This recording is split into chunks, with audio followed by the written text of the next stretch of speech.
What is up, guys? It's Verns, and today we're going to be going through some AFL Supercoach, philosophies.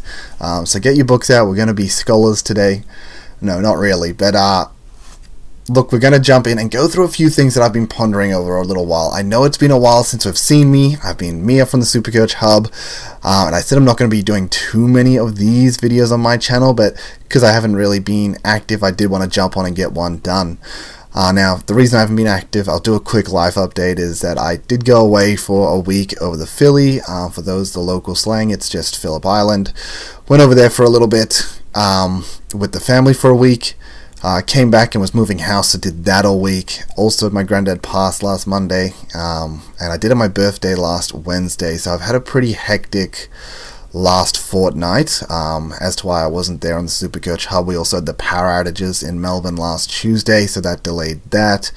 And then, honestly, besides that time, we had a truck book for Saturday. I really didn't have time later in the week to jump on the Supercoach Hub and get another recording done.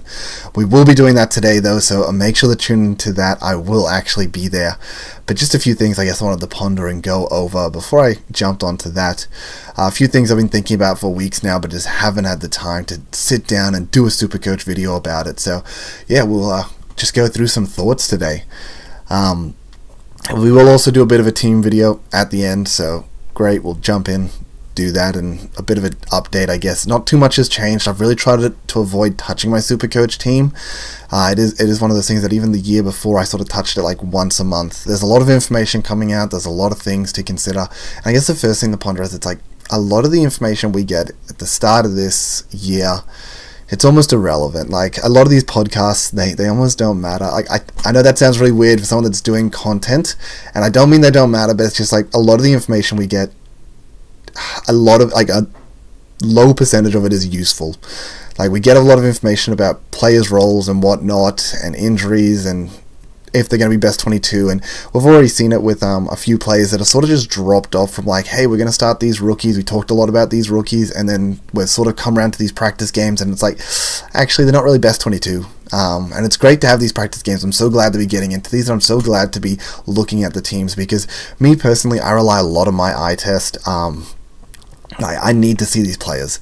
Like, hearing all this information is great, but I need to see it. I want to see these players running around. I loved having KO stream that Melbourne-Richmond game. I didn't end up getting through all of it because I just didn't have the time. As I said, I was moving, and I probably will go back and get through it before the season starts. I've done like the first 2 quarters so far, but it's great to have that stuff and have these things that we can just sort of use as an eye test. Like, I love being able to test it with my eye. But yeah, what I just mean by like information a bit more irrelevant later in the season is, you know, even on the Supercoach Hub, we came in and we were like naming like our top 10 midfielders, defenders, forwards, and look, they're a bit more relevant now that we're getting closer, but like a month ago we were doing defenders, and that's already changed for me. Like, that's already changed my top 10, and that's why it's almost irrelevant to do that, because new information comes out, new players come out in different roles. They're like, oh, those guys will get DPP actually.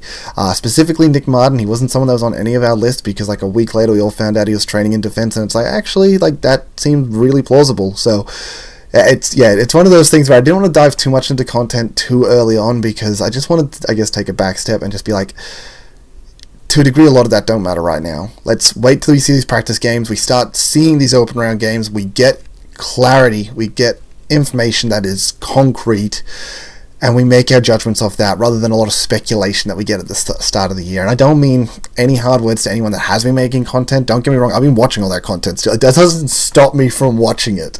Like, I still love the content, I love that it's there, I love these team reviews, I love hearing how players are training. But for myself, I just didn't want to be making content that it's like, you know, each week I'm putting out a team review because my team has changed. You know, my team has changed every week because of that, and it's one of those things that you just need to step back sometimes and just not touch the app, not touch the players. You hear the information, you take in the information, but you don't need to be there every day changing your team. And that's something I've definitely tried to do, and this is maybe only like, I've changed it a fair few times, I won't deny that. Like, I still can't help myself. Like, once a week I'm going in and changing it.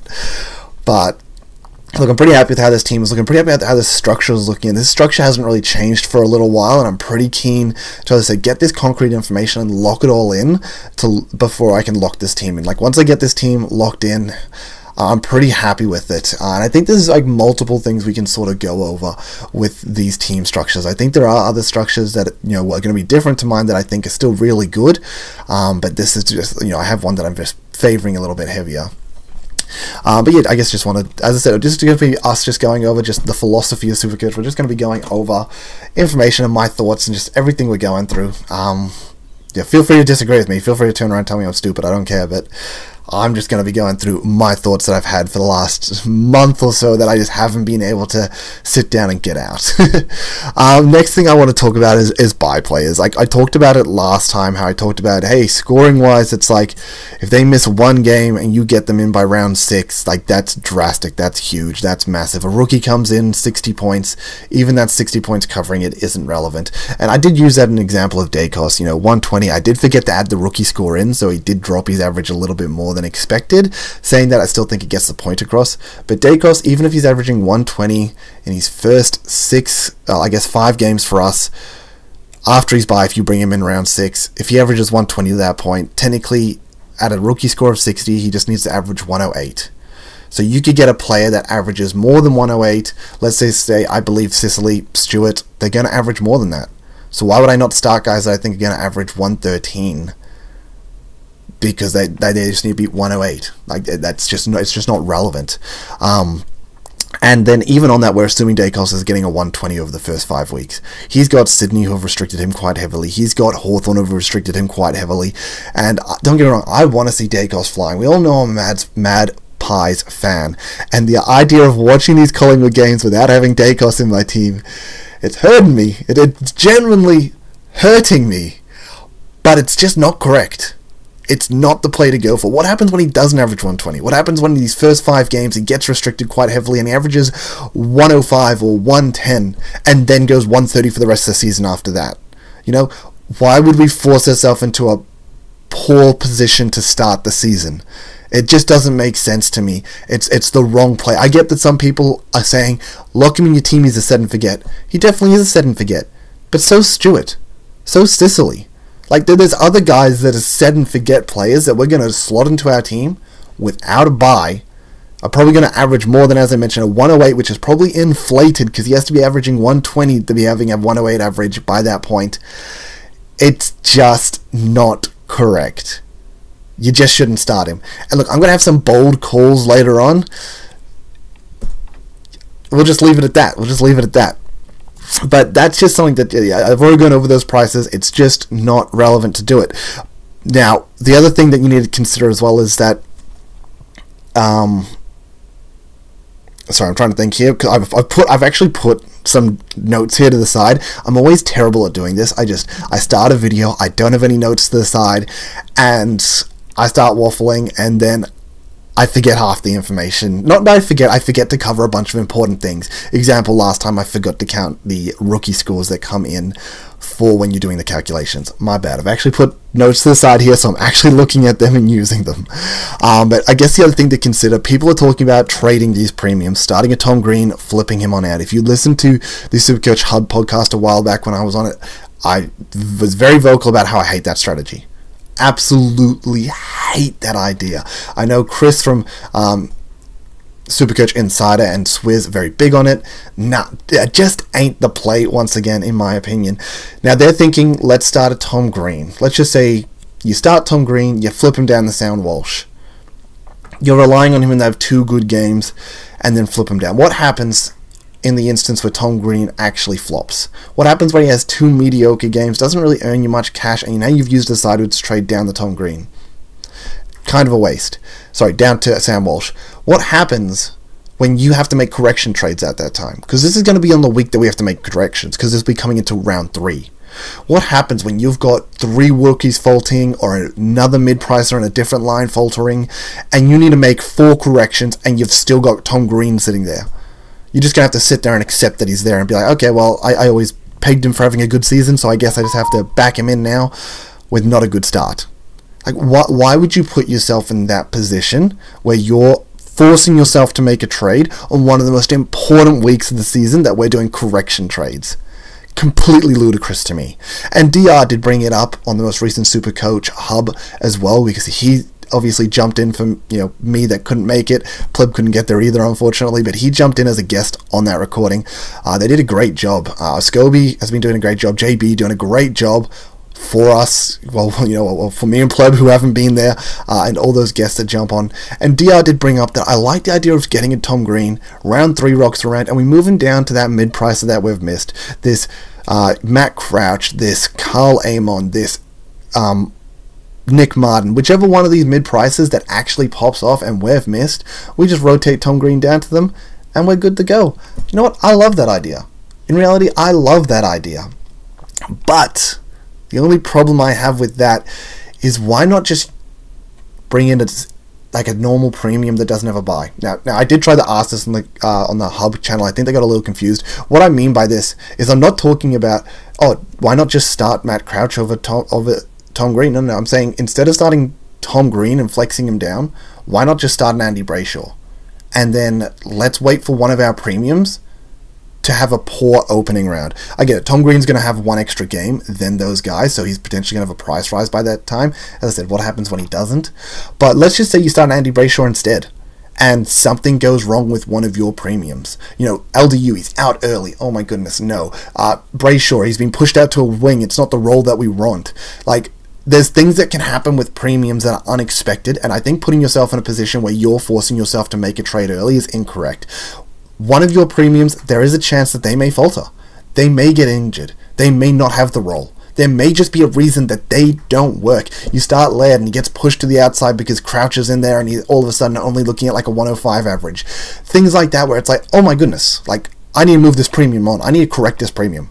Why not at that point move that premium down to your Sam Walsh, down to your Matt Crouch, down to your Nick Martin, your Carl Amon, these mid-prices that you've missed. I understand at that point you're probably going to be banking 150k, but you probably have other correction trades that you're probably not too unhappy to move around. You realize that, oh my goodness, I've missed Billings, something like that, and it's like I don't really have any rookies I want to get to him that is reasonably priced. The only rookie I can move is Sean Mannon from Geelong. He's actually not the player we thought he was. He doesn't look like he's going to get the run. He's maybe going to be used as a sub. He's 117k and we need 130k to get him the billing. Something like that where it's like, I'm sure you'll be able to use that money. In an absolute worst case scenario, you end up holding that money, and it means that you do an earlier rookie upgrade. That money ends up getting used to flip to your day cost later on. That's at least what I'm thinking there, guys. It's just, I don't think it's worth taking a risk on one of these early guys with the anticipation to flip them on their buy. I think just bring in normal premiums that actually play all their games, that scores are going to matter to you, and if they all work out, fantastic. And if one of them falters, slip them on down. Easy. Done. No complaints here. I think that's a way that we could be looking at it as well. At least that's how I'm looking at it, and that's how I feel towards it. I did actually have something else I wanted to bring up there.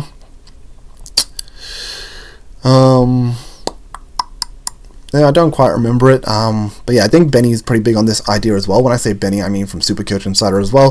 Chris and Swizz are really for the flipping. Benny's very much against it. I'm 100% with that man on this. Nope, don't do it. Fully against flipping it.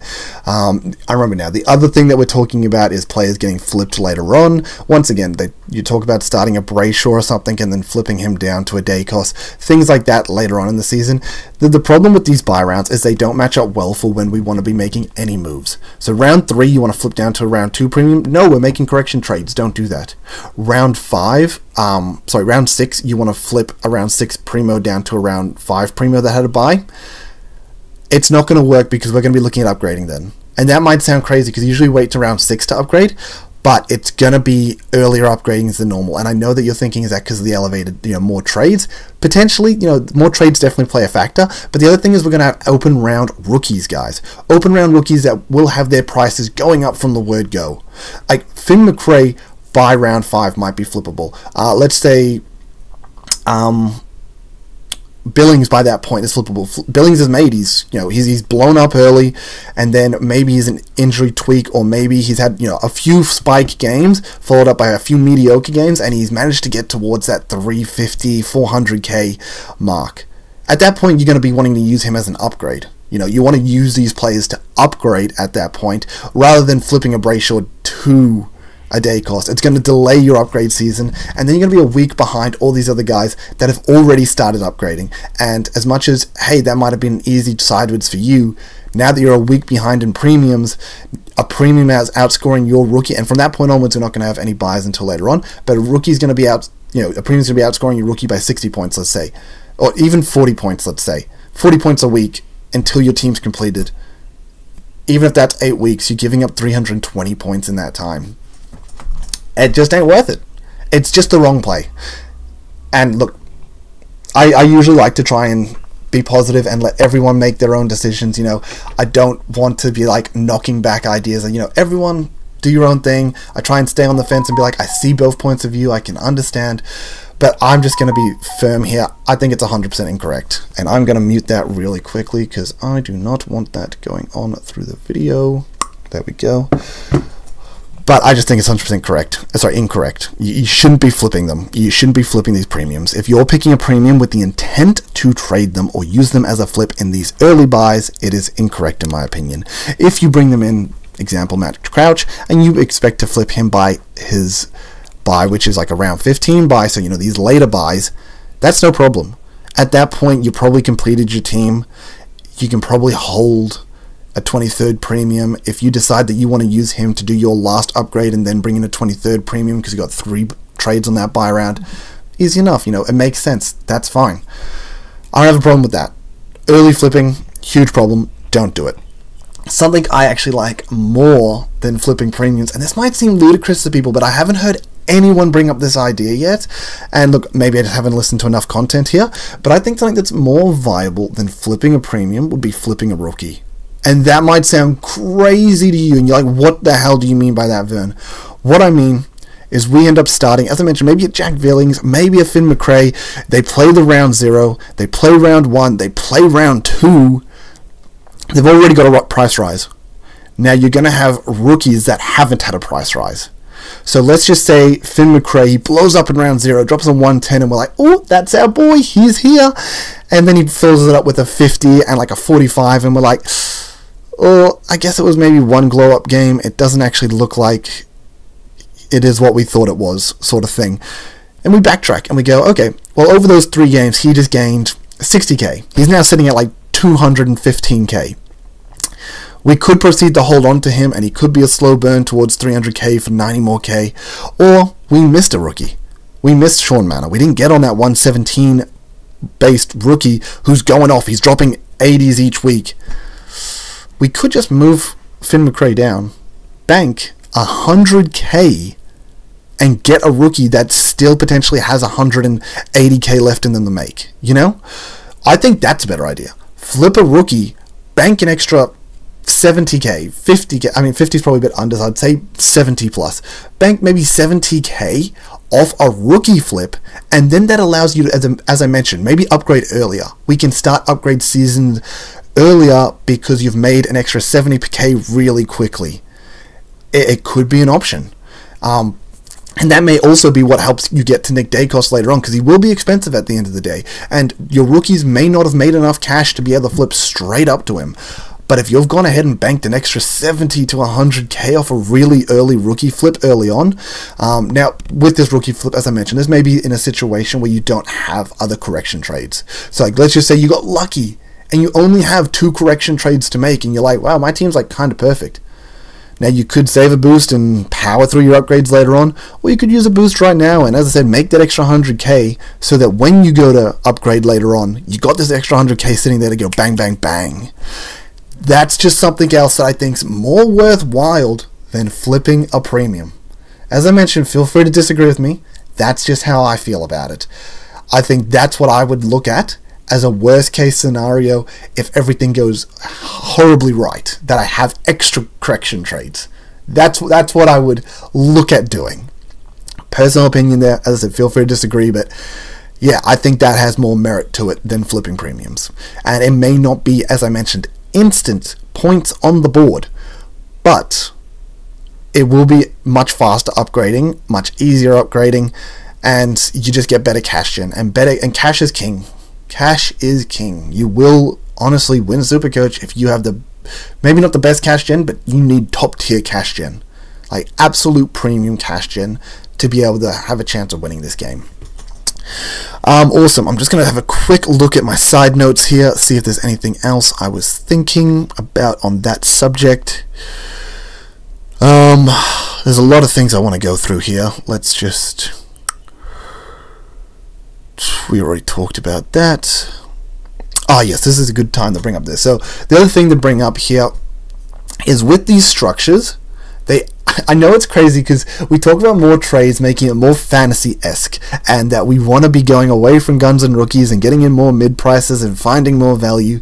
The funny thing is, this season actually favors guns and rookies more than any season has in a while. And that might, once again, seem ludicrous, and you're going to sit there and be like, Vin, what do you mean? If you guys ended up watching JD Fantasy Take TV's pod, he did talk about this as well. And what I mean by this is we're going to have rounds of 18. And you're going to have 22 players playing. What would normally happen is you bring in a mid-pricer. So let's say you started 11 premiums and you got 2 mid-prices on the field, where somebody else got 12 premiums but no mid-prices. Technically, what would happen here is the mid-pricer shuffles out that bottom rookie score. So you end up with a rookie that's going to score 40, but you manage to push him to your bench because you have an extra mid-pricer on field, and you dodge that 40. And your mid-pricer picks up your 90, and you get an extra 50 points there. Awesome. Somebody else who has maybe that extra premium, they're obviously hoping for that premium to outscore that, mid-pricer significantly. But in this case, they may end up having to field that rookie that scores 40 points because they're running more rookies because they don't have mid-prices. So in that case, Guns and Rookies falls to mid-price madness when the mid-prices can push the lower tier or the underwhelming rookies onto the bench or out of your team. When they can push these guys that end up being failed rookie picks, we're skimping the bottom of the barrel. We're picking up rookies that are slow burns or rookies that are playing but don't look like they really can score Supercoach wise. These mid prices, they come in, they push those guys out, and then you get more reliable scoring on field instead of these low tier rookies on field.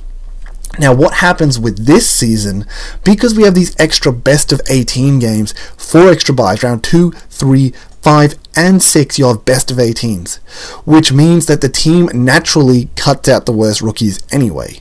So instead of having these 22 players on field, you have maybe 2 rookies that are a bit sketchy. Even though you still get 22 players on field, only 18 of those scores count. So then you cut out the bottom 4 rookies. So if you cut out the bottom 4 rookies, that's going to work a lot better for your team because you're getting more premium scores, you're getting more higher end scores, and you're getting the best of the rookies. So that can work out a lot better in a Guns and Rookies format than it will for a mid-pricer format, because the mid-pricer, they're pushing out these bottom tier rookies, but all of a sudden, because you got 4 players automatically moved out, so you have the 22 players, the 4 lowest scores automatically moved out. For all you know, your mid-pricer ends up flopping. Obviously, you don't want them to flop, but let's say your mid-pricer comes in and gets a 60, and this week the rookies go off and they push your mid-pricer score out. That's going to feel pretty stupid. Obviously, there's always a chance of that. I think 5 is a definite chance of that. For anyone crazy enough to go for 5, looking at you, Scobie, you mad lad. But what we can do, as I mentioned there, is it's like these mid-prices, they're pushing out the bottom tier rookies, but because of the natural selection, the bottom tier rookies are getting pushed out anyway because of this best of 18. And you might get lucky. You may have a key forward like a Cadman or something sitting there, and you're like, okay, Cadman's really there for a spike game. Let's just hope it goes well. One of these games, he drops a 20 on your field, but he's not the best 18, and he gets automatically pushed out, and you're like, thank the Lord for that. I mean, obviously GWS will have a bye in round 3, so Cadman probably wasn't the best example, but let's just replace Cadman with any other key forward. Any other key forward. Round 3 rocks around. All of a sudden, this key forward kicks 3-4 goals and drops a 90 for you on field. Beautiful. They then come in and they shuffle out somebody else. You then still get the 90 on field, but you dodge this potential 20 on field. So it makes the risk reward for these more volatile rookies significantly less. Because they get a poor score, they're probably just going to get shuffled out of your rotation. They get a good score, they're going to shuffle someone else out of your rotation.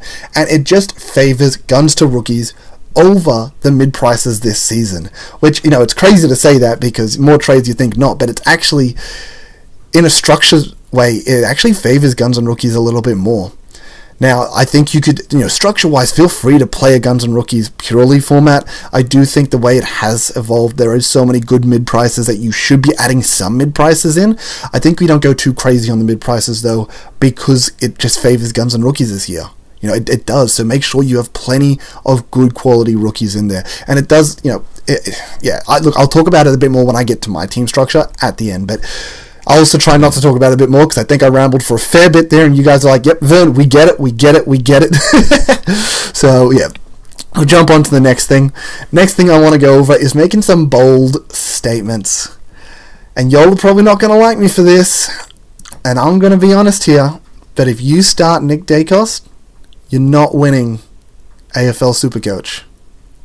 I've said it right there. And I know a lot of you already own him. I see that 63% ownership. It's good to know that only 37% of the comp I have to worry about beating. Because the rest of you, don't matter. Okay, that was a bit arrogant. That was probably a bit too much there, but that's going to be my bold statement. Dacos, you start Nick Dacos, you're not winning AFL Supercoach.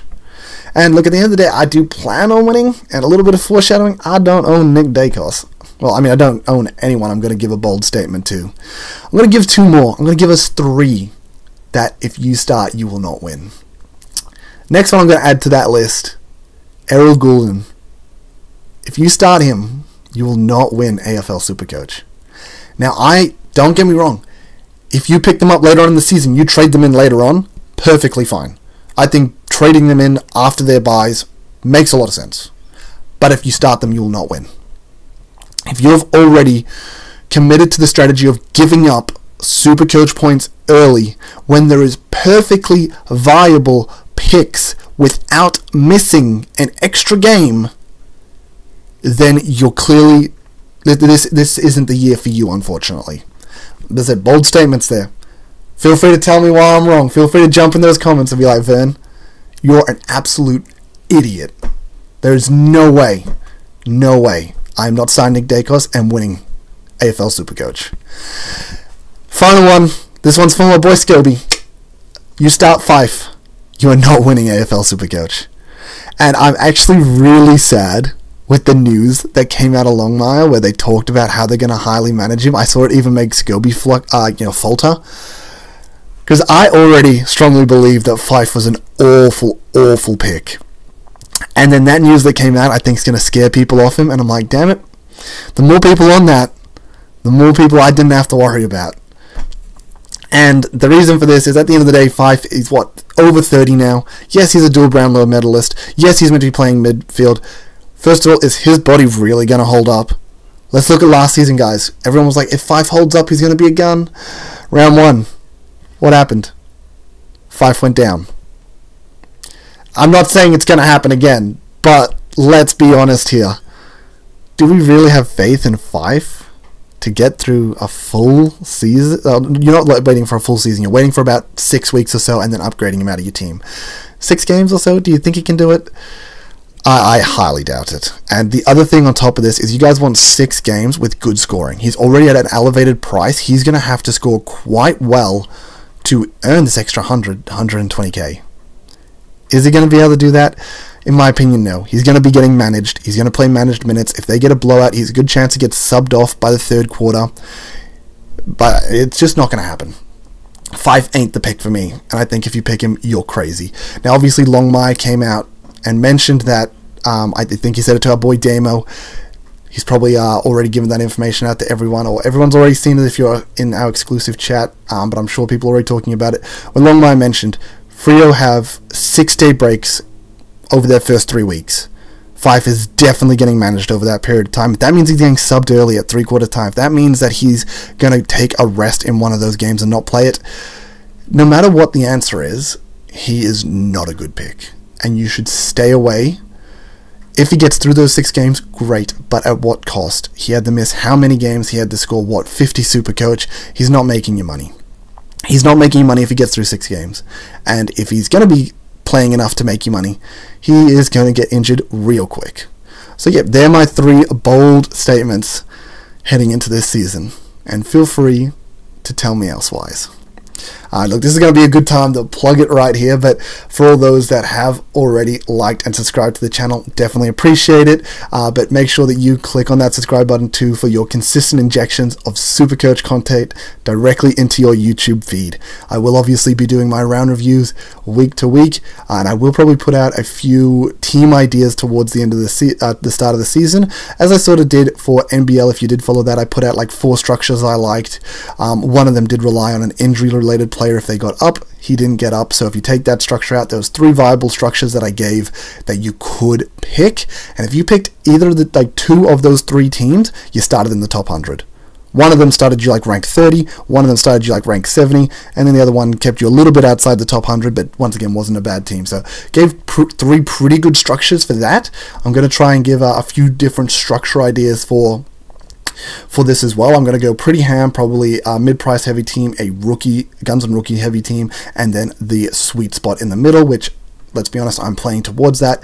But it really comes down to your risk tolerance. As I mentioned, there is still going to be mid-prices I think are very good, so they may even slide into the guns and rookies team because I think they're too important to miss. But yeah, that's just, once again, things I've been considering over the last few months, things I've been thinking about, things I've really wanted to talk about. So yeah, I've thrown those 3 bold statements out there. Let's see what else we've got here. That might be all my bold statements, and we might be ready for the team. I think we're ready for the team here, guys. So I'm going to bring it up on the side here because I do want to actually put it through properly. Now, once again, rookies, they're not 100% too relevant here in the sense that they will chop and change as we get more information through these practice games, through these preseasons, through the open round. But the more important things is these mid prices and these premiums. But I guess the rookies that are in here are the ones that we've heard good things about, or that we've seen good things about so far.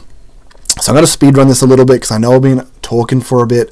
I am going to be skipping the top 2 premiums in the defense line.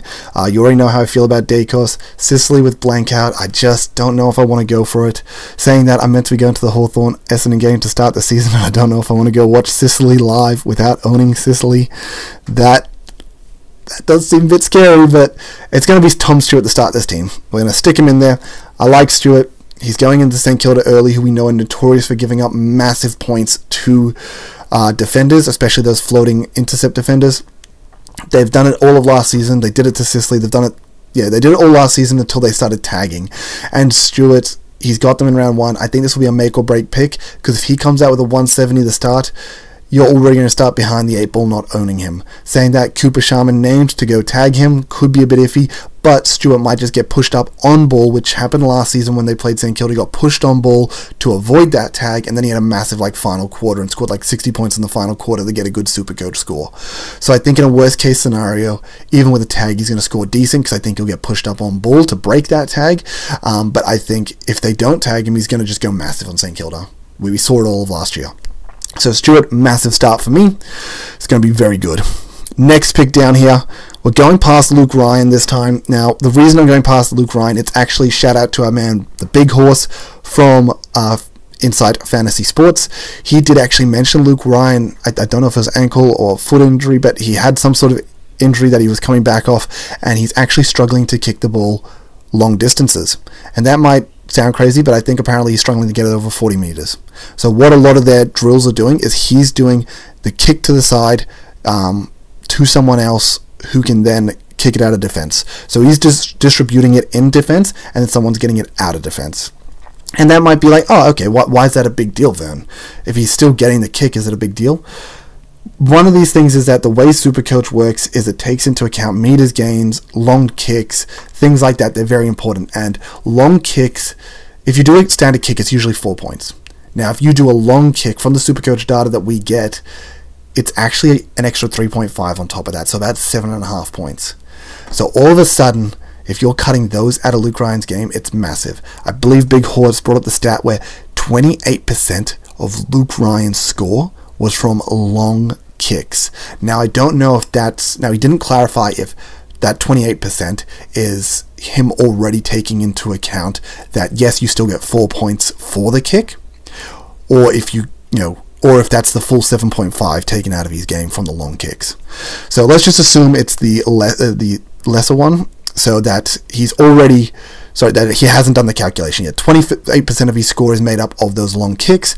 If we take out the long kick and we add a small kick, so he's getting 4%, only getting 4 points instead of 7.5, we're looking at maybe his score, that's maybe 11 to 12% of his score that he's naturally losing from that point. As I said, that's assuming that Big Horse didn't work that out already. So 11 to 12%, that might not seem like a massive number, but that really is huge. If you peg them to average 100 points through the season, they lose 11 to 12, they're going down to that 89, 88 points. If they're going to be averaging 110 throughout the season, they're going to go down probably about 13, 12, depending on, I guess, if you add them at 11 or 12, but they go down about 12 to 13 points at that stage, and then they're only looking at like a 98 average, a 97 average. That's not what we want from premium. That's not what we want when we're paying $611K for Luke Ryan. We want him averaging 110 from the word go. We don't want to be paying overs for someone, even if they have an extra game or a good buy. It's just not correct. So I've cut Luke Ryan out of my team because of that. If things change around before the start of the season, maybe we'll look at him again, but I think I'm just going to cut him at this point, play it safe with someone that's had a problem and hasn't had a proper preseason coming in because of this problem. I don't know if he's had a proper preseason. I mean, it sounds like he's still doing all the drills, but if you can't kick the ball over 40 meters, are you really doing all the drills? You're clearly probably getting managed to a degree, even if it is just self-management from yourself holding back. So jumping down, next guy in my team, we will be going for Dan Houston. Honestly, Houston, 106 average. He's sort of shown it the last 3 years. JB brought this up in the Supercoach Hub Pod, but I think it was, 90 the season before. Then he went up to 99. Now he's gone up to 106. He's on that trending graph where he's trending in the right direction. Also, he's actually performed a lot better behind the ball than he has when he goes on the ball. With the way Port's midfield structure is set up now, there's no way he's ever getting pushed into the midfield. They've got Horn Francis, they've got Wines, they've got Butters, they've got Rosie, they've got Drew. They've got too many guys running through there already that they can push Houston up on the ball. And a few of those guys are going to have to be rotating into the forward flank themselves just to get that rotation going. So I think Houston's going to end up behind the ball a lot of the time, which is better for his super coach, and he's playing in a good team where he had a good role last season. I don't see this really changing. Even if he came out and got 106 again and we paid a fair price for him, he's got a good buy, and I feel safe in him to be able to get his same score. A lot of these other guys, I'm a little bit scared that they're actually going to go under their score. The only other one that I'm really considering around here is maybe Sheasel. He's apparently playing behind the ball again, and I could see him elevate his price. So definitely one to consider there. Might be a Sheasel or a Houston, depending on how I decide at the end of the season. But right now end of the preseason. But right now I've got Houston in there. Next one in there, Hayden Young. Not too much to talk about here. Everyone already knows about Hayden Young. Next one, we're going to go down to Buderik. So I believe that a lot of people are on Buderik. Kind of got hyped up pretty early on that he was playing behind the ball. I believe I first heard it on Edge. I believe JD started talking about it as well. He's behind the ball. He's a distributor. He's meant to be the Jaden Short role. Easy enough. We're going to see him in open round. For now, we'll throw him in our team. If he gets that role, he stays in there. Easy enough. Nothing really to talk about there. Jumping down to Williams next. Obviously, everyone has Williams. We're just going to put him in there. Easy peasy. I say everyone. Scobie's actually against Williams. I don't know what's wrong with this man's brain. But he's got Fife in his team and he doesn't have Williams. He's like, nah, Williams too high risk. But Fife, 60k more. That where we at. He's an absolute mad lad. I don't know what the hell he is thinking, but Williams, he should be in there. 60%, it's not enough. It needs to be higher. We're basically the price we're paying is for the number one drafted rookie of the season. But we're getting it from a guy that we have seen be over 500k before.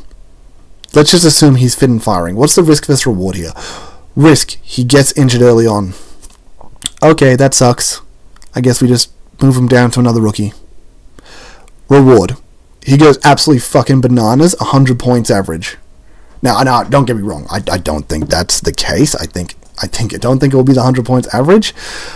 But it's definitely a possibility. It's probably unlikely, but definitely the possibility. So we'll move on to my next one. Just before I move on to the next one, I will just be back in 1 second, guys. So catch you in a sec. And we're back. Thank you for waiting. I know it was only half a second for you. For me, it wasn't too long either. But where are we at? We just finished talking about Williams. Next part of this team is going to be a little bit faster here.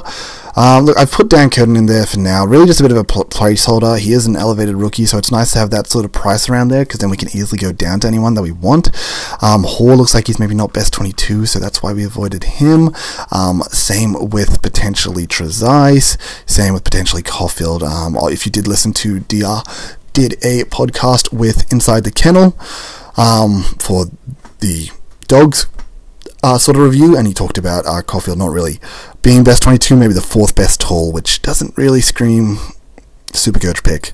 So that's why I've got these guys here. I think Gibkiss will definitely play and will be a slow burn, great bench rookie. And even last year, 2 years ago when we had him, he had some spike games that got him to like 300k, so I think he'll be very nice to sit there. He's also someone that they have the round 6 buy, so if he has 6 good price rises, we could look at downgrading early to make that upgrade to Dacos at that time, or even use him to go to Dacos. So yeah, definitely something to consider there.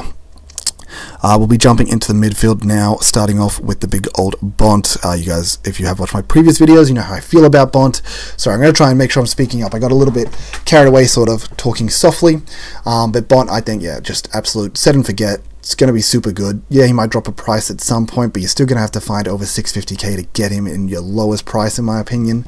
And I think he's just going to have great scoring early on, so very easy captain option for us.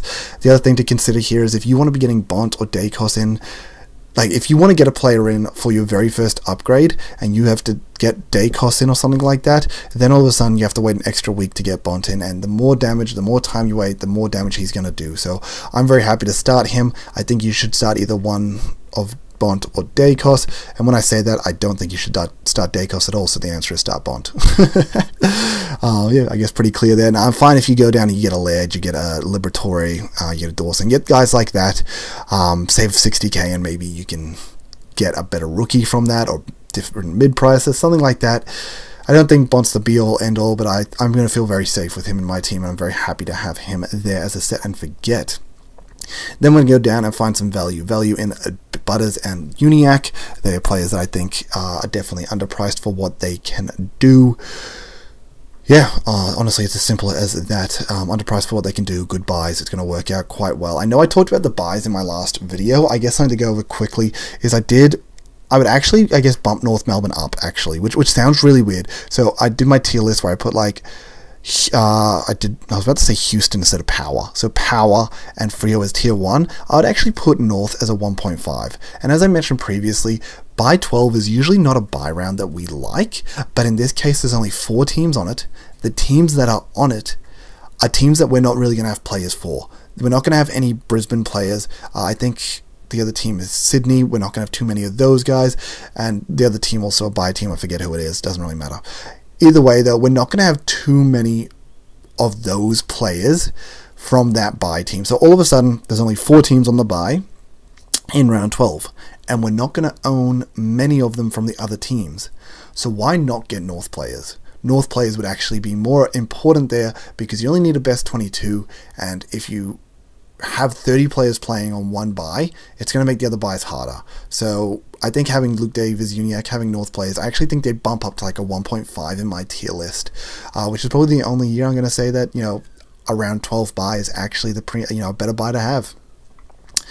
We're going past actually both of the Freo boys at this stage. Now, the reason we're going past them is I'm just a bit unsure about their roles. Now, Caleb's still wrong. Everyone's talking about he's going to have the same role. That's great. He's going to have the same role. When Hayden Young actually moved on the ball last year, he actually performed worse. So if we do just click on him real quickly, he had a great start to the year, and then he sort of fell off a little bit towards the back end of the year. But then what really got us here is Hayden Young comes in. He has 2 good games with Hayden Young, but then 2 sub-average games, and I guess a good game there. I don't know. I feel like maybe Young is affecting him a little bit as to why he had 3 games under his average at this time. Maybe eating up some of his ball, doing the hard stuff, you know, big-bodied stuff that normally he would do. I don't know. And then Fife's also in that mix. I don't really like how that's going to affect Sarong. I think it could definitely be positive for him, but it's just an uncertainty that I don't think I need to take a necessary risk on. Brayshaw, same thing. He may get pushed out to the outside, which he can still score really well outside. I just think there's a bit of uncertainty around this Freo midfield at the moment, and I actually don't really want to be too involved in it. The only reason Young's being involved is because he's an absolute steal of a price for what he can do. But Brayshaw was really good when Young was in there, so he's someone that I would love to start, and someone that he's one of the two that I'm eyeing off. But as I said, he's maybe the guy that gets pushed outside with Fife coming back. I don't really like that, so I've kind of avoided them both right now, which a bit weird maybe. And then we're going to scroll pretty far down. Also, I'm just not hype on Tom Green like everyone else. Everyone's really hype on him, and I do see that he could be someone, but especially with that bye. Maybe if he didn't have the bye, I'd be like, yeah, nah, not bad, but yeah, I'm just nowhere near as hype as people are for Tom Green. Yeah, just ain't me. Now we're jumping on down. Steele, I heard a lot of good things about him, so someone that I wouldn't mind. We're going to be going Nick Martin, we're going to be going Crouch, I'm going to be going Amon. So all really nice and close together. I think that Amon and Martin are both going to be getting DPP, and then they may end up as defender keepers. Now the only thing that you look at here and you think, if those guys end up as defender keepers, what slots do you have left, Vern? Like, you've already got 3 premium defenders back there. Those 2 swing on back. Maybe Budarick ends up a keeper. Maybe he doesn't. But best case scenario, let's say he doesn't. You have 1 more spot left. And you don't have Sicily and Dacos. Well, Dacos is definitely taking one of them. And the thing is, I don't mind Sicily as well. And that might sound weird getting 7 premiums back here. But I think these guys could be our mid-defensive swing for our 23rd premium. So that if that means that I don't pick up a 9th or 8th midfield premium until much later on in the season because I'm using them as a swingman on field, then so be it. But I think that they could be that 23rd premium that we should be planning for again this season, even 24th. So I'm very happy with both of them as potential keepers in the defensive line, and just a lot of good things I've heard, and yeah, a lot of good things I've heard, and Amon obviously showed it with the stats last year as well, with that 106 average, I think it was. Definitely underpriced, so very happy to be starting him. Crouch, definitely underpriced as well. We've talked about him enough. We can already see it straight away. 98, but he's priced around the 88. Sorry, 97, priced around the 88. He's got a 10% discount, and in reality, he has a bunch of sub games in there, so his true average was much closer to 108, about 20 points underpriced. And even if he comes out with like a 100 or 105, you're still getting good value out of him. So very happy to have Crouch sitting there. Now, something that I think for structure that's pretty going to be common for all teams. Now, I don't really care how you decide to do these top 6 guys. That's just how I'm doing mine. But I do think at the end of the day, we've heard too many good things about Colby McKercher and Riley Sanders. They sound and look... They sound like they're going to be good enough on-field scorers that they need to be at your M7 and 8 at the worst-case scenario. Even if you pushed them up to an M6, yeah, feel free to do that, but I think these 2 have to almost be on-field. So once these 2 are on-field, it really leaves only 6 positions available, and that's when it does become a bit awkward with Brayshaw, because I've got to push out maybe one of these mid-prices, maybe a Uniac or a Butters. Not really a fan of that. I'm much happier. I love how this midfield looks, so I just keep it how it is for now. On the bench, we have got Roberts sitting there playing behind the ball, going to be really well. Wilson's also sitting there, add some forward mid DPP flip, which we like. And then we've got Sharpen here, who apparently has locked up that position, so we love the sound of that. Ruck's going to be super quick because it's pretty straightforward. Gorn Grundy, it's back, we know how it be.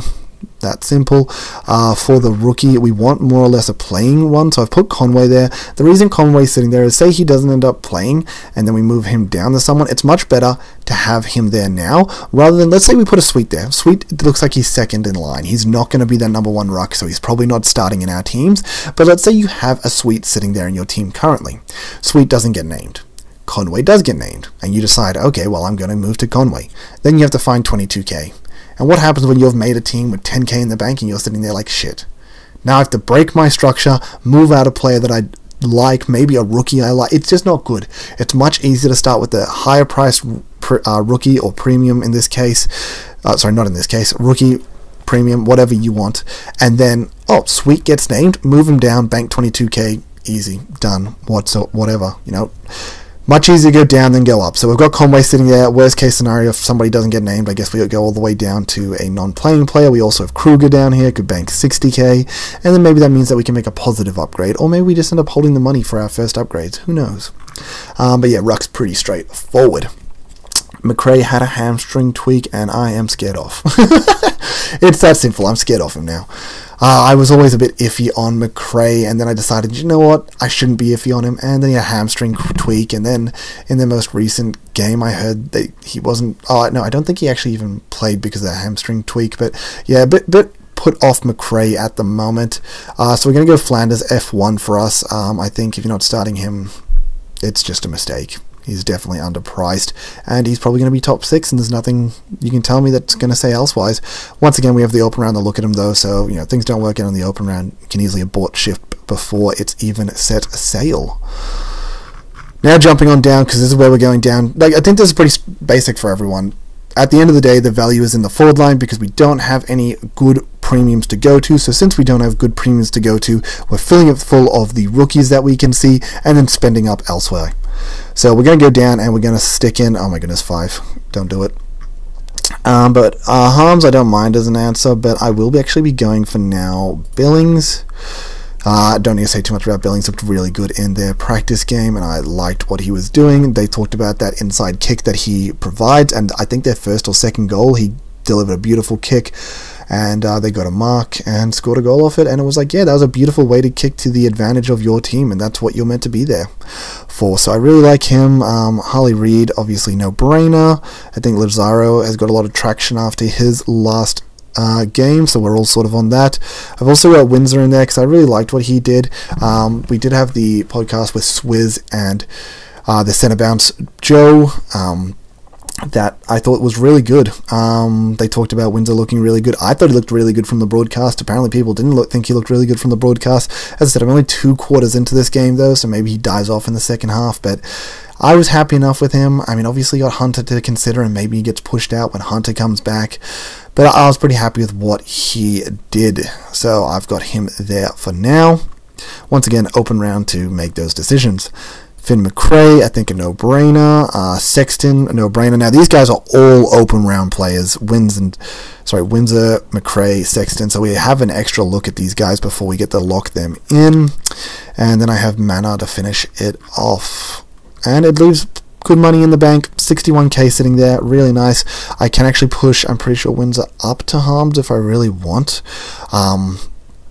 Yeah, I just think the only thing I was thinking with Windsor that might be a little bit... we're going to save the team there. I'm going to hit some random emergencies for the funsies of it.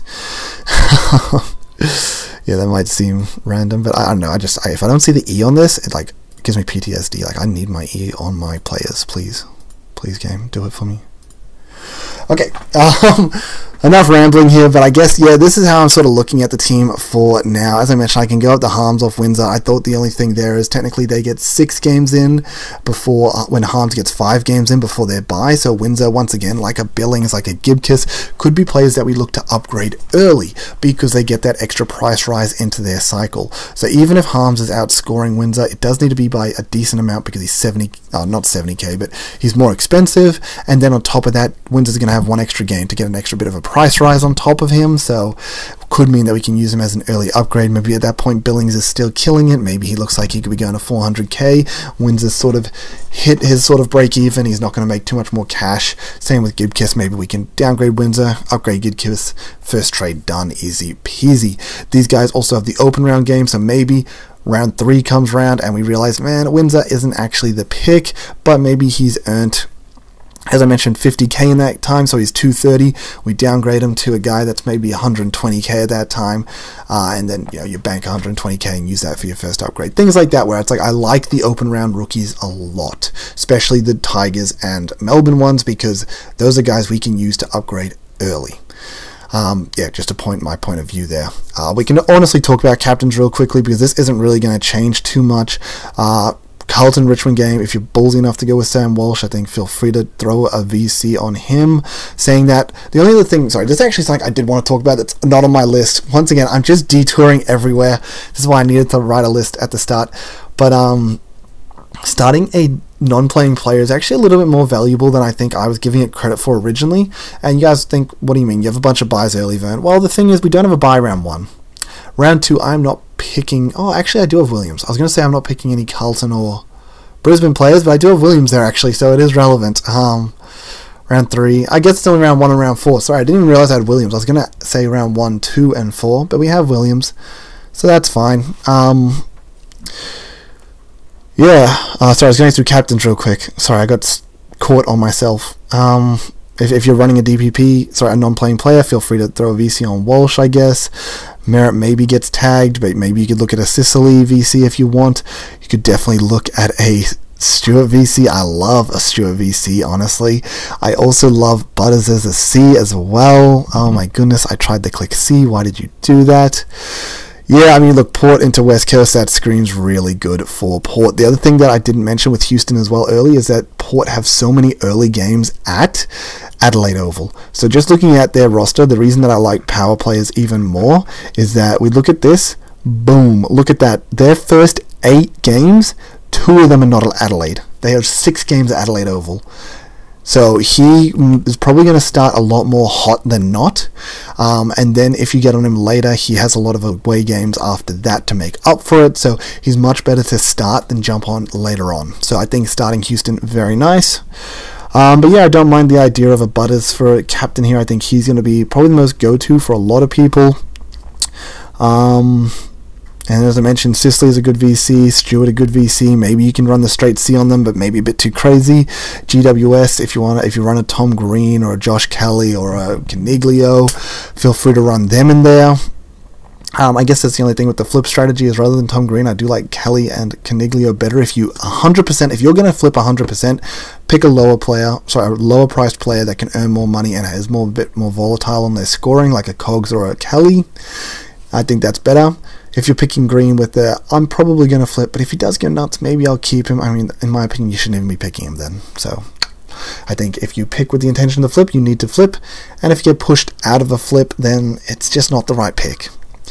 But yeah, I guess I've rambled on enough, guys. That's the end of this video. It's probably gone for a very long one. But as I said, there's been a lot that's been going through my brains over the last month that I just haven't been able to get out in a video.